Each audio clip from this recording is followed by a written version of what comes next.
This is Laine of DIY Laine.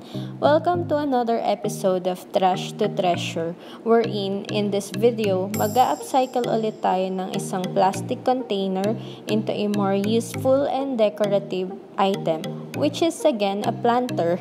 But before anything else, don't forget to like this video, subscribe to the channel, and hit the notification bell. Para sa materials, kailangan natin ng ice cream container na pabilog, bamboo sticks, scissor, at wood glue.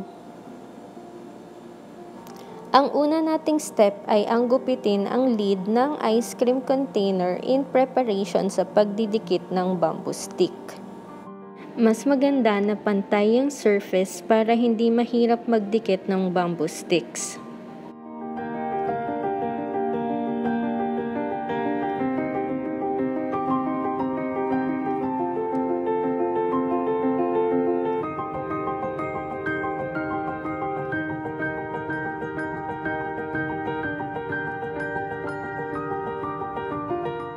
After maggupit yung lid, gugupitin ulit natin yung isa pang part ng container na elevated.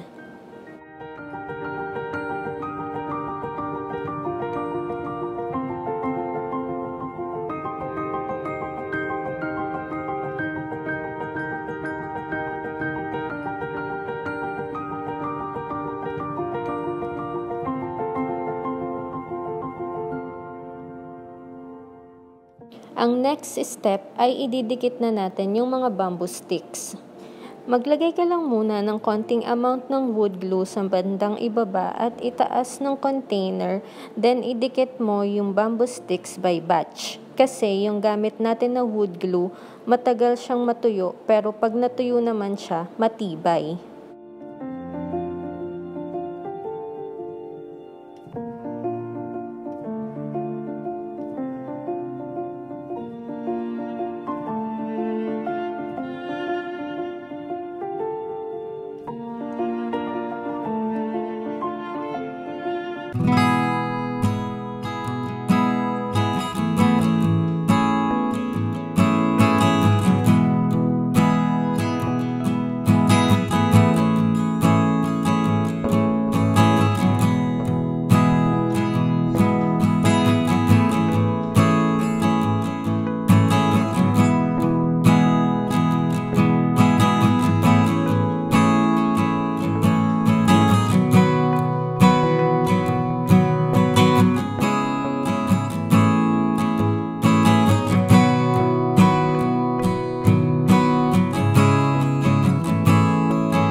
There you have it guys, our bamboo stick planter. I hope you enjoyed the episode 2 of our Trash to Treasure DIY. Don't forget to check my social media pages which are flashed on your screen right now. See you on my next video. Bye guys!